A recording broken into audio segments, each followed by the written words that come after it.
Muy buenas, Santiago González Varas. Vamos a hablar hoy de Eugene O'Neill, dramaturgo especialmente, y una de sus obras, El emperador Jones o Jones. Lo tengo aquí en este libro de Plaza y Janés, donde también me he servido de este libro para otros dos vídeos, ¿no? De Sigrid Undset, la novelista espectacular también Noruega. Hicimos un vídeo de su extensísima obra, ¿no? Cristina Lavansdatter, lo tengo aquí delante. Y bueno, pues, y después también hicimos también de Goethe y Beethoven, de Romain Rolland. Ahora, después de la extensísima obra de Sigrid Undset, sin embargo, nos vamos a Eugene O'Neill, que es una obra breve, El emperador Jones, y es una obra realmente espectacular. Bueno, en general, Eugene O'Neill, hombre, es una figura muy, muy conocida, no vamos a descubrir aquí nada nuevo. Es un premio Nobel, ganó el premio Pulitzer 4 veces. Bueno, toda una figura de la cultura, ¿no? Pero es verdad que, bueno, para uno personalmente es un auténtico descubrimiento a explorar, ¿no? Me he apuntado a alguna que otra obra con calma en el futuro, leer más de este autor. En esta obra me ha parecido tremenda, espeluznante, de una gran calidad. El emperador Jones, además, es un poco así como el Quijote en el sentido de que tiene para todos los públicos, ¿no? Para todos los niveles. Una persona se puede quedar con el relato en cuanto tal, que ya de por sí está bien, es entretenido, por decirlo así. Pero habrá otras personas que saquen mucha ciencia, ¿no? De toda esta obra teatral. Bueno, ¿de qué va realmente? Pues el emperador Jones es un negro fornido, fuerte, bravucón, diríamos. Bueno, aparenta no tener miedo a nada, sobre todo arrogante, yo creo que es la palabra. Y bueno, movido un poco por las pasiones humanas, cuando está en una determinada posición, pues el hombre pues vamos, va a lo suyo, ¿no? Como emperador, pues va, ejerce el poder y causa el mal y humilla a los negros, a los siervos que tiene. Esto está ambientado como una isla de las Antillas y donde este hombre pues cae allí por accidente y se hace con el poder porque le disparan cuando llega allí y resulta que no le matan y porque disparan con balas de plomo y él incluso hace ver que a él solamente le puede matar una bala de plata. Esto queda un poco incierto si es leyenda un poco también o es hecho real, pero en cualquier caso está muy presente en el libro y, y bueno, pues, pero la obra de teatro breve, como digo, empieza con que este es emperador, pero se han ido los súbditos, por decirlo así, del lugar y hartos de él. Y este se ha quedado solo en su palacete con un inglés que se llama Smithers, un traficante de Londres que es un pusilánime porque la verdad es que está con él y lo adula y además llegaron juntos al poder, por decirlo así. Se dedica al trapicheo. En los diálogos el emperador John se le dice al otro, bueno, no te quejes porque he hecho la vista gorda a tus trapicheos. Los diálogos la verdad es que no tienen desperdicios, sobre todo en cómo va haciendo O'Neill el personaje, ¿no? El emperador Jones, mediante estos diálogos cómo va formando un personaje de muchísimo interés, ¿no? Y sin embargo, este hombre, el traficante londinense, pues tampoco tiene escrúpulos en aliarse con Lem, que es a quien este derrocó el Jones, el emperador Jones, y los demás negros, hartos del emperador y sus historias, pues se alía a él y incluso pues hace lo posible para que lo maten todos los que están hartos del poder de Jones. Pero bueno, el libro en realidad es que este se quedó solo en el palacete con el inglés y le dice que se va a marchar. Bueno, que él tampoco pensaba estar mucho tiempo ahí, que cuando se enriqueciera que se iba a marchar, todo así con bravuconadas y tal. Y bueno, el caso es que se va con lo puesto, por cierto, ni no se lleva ni la comida. Y entonces emprende un viaje por la selva para llegar al puerto Y aquí viene lo bueno realmente del libro, ¿no? Lo que es espeluznante y espectacular, porque es alegórico completamente, existencial. Bueno, O'Neill pasa por ser un dramaturgo realista, expresionista. Yo creo que también hay un cierto tono existencial en todo esto. Bueno, la cuestión es que, y sobre todo una alegoría del ser humano, ¿no? La cuestión es que cuando está pasando la selva, que más o menos dura 8, 9, 10 horas por toda la noche, una noche además muy oscura, con luna intermitente, lo cual le da un carácter también onírico al relato, vamos, a la obra de teatro.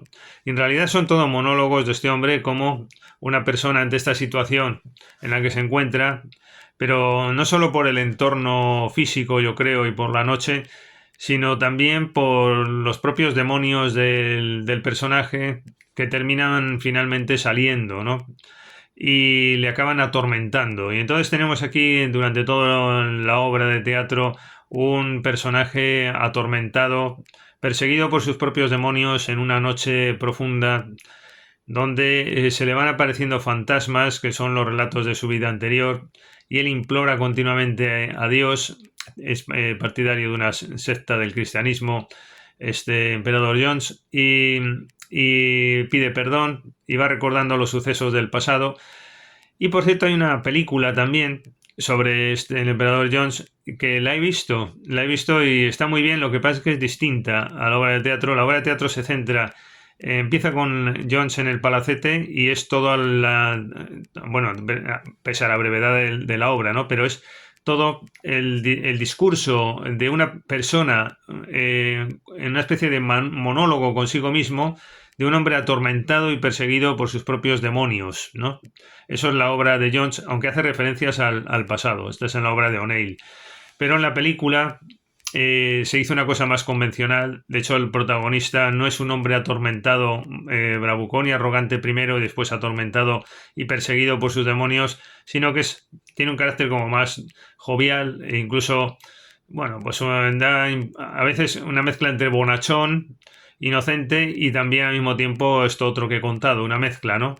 Porque lo de perseguido por sus demonios, pero se hace una versión para todos los públicos, además es una película antigua, más bien convencional, y además empieza con la vida que tuvo antes, como portero, como amante, asesinando a un hombre, que esto le persigue después en la selva, esto también en la obra de O'Neill, pero en la película se recrea más ahí en esos detalles de la vida pasada, quizás por hacerlo también más larga la película, ¿no? Después como huye en un tren, cómo salta al mar después y va nadando hasta la isla donde finalmente se hace emperador, y todo eso más o menos ocupa la mitad de la película, sí, la primera parte. Sin embargo, en la obra de teatro empieza, como he dicho, con este hombre instalado en el palacio y a punto ya de abandonar su reinado.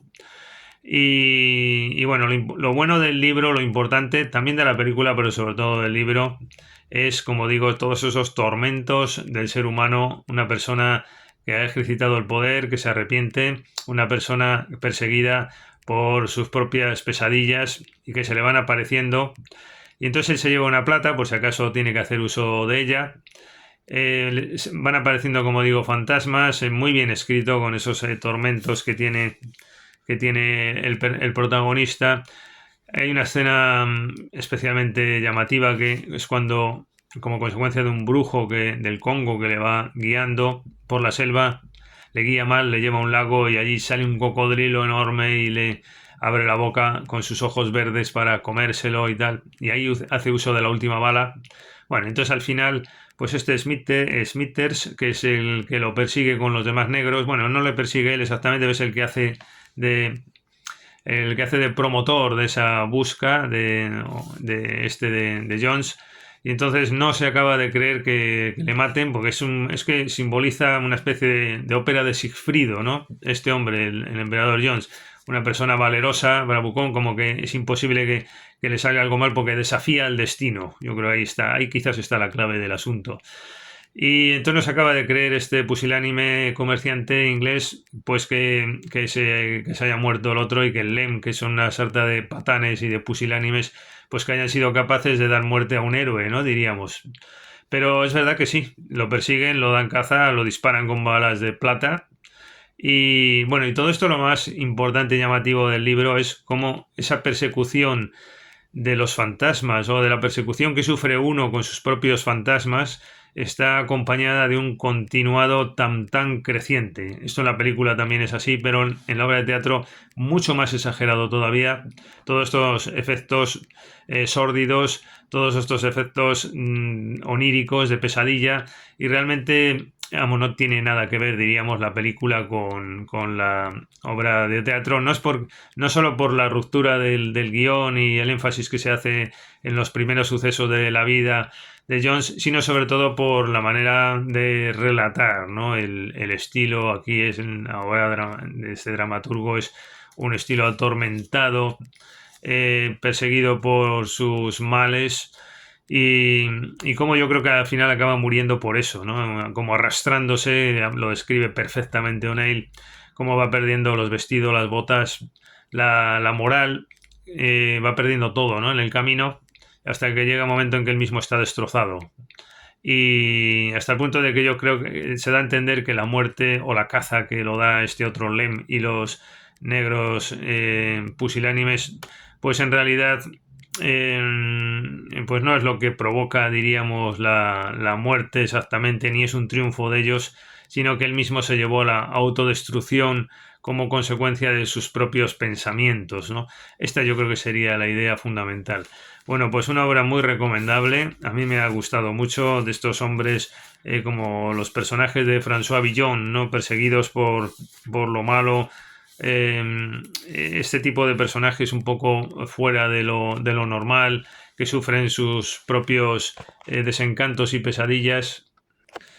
Yo creo que es un protagonista que tiene su esperanza, tiene sus aspiraciones, simboliza eso, yo creo, en el ser humano, lo que uno desea y finalmente todas las decepciones.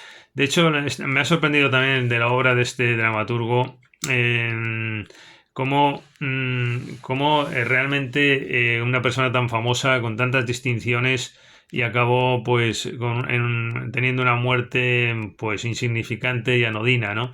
Es curioso también observar esta trayectoria vital. Pues sin más, muchas gracias por su atención, como siempre. Espero haberles entretenido y animado y hasta la próxima ocasión.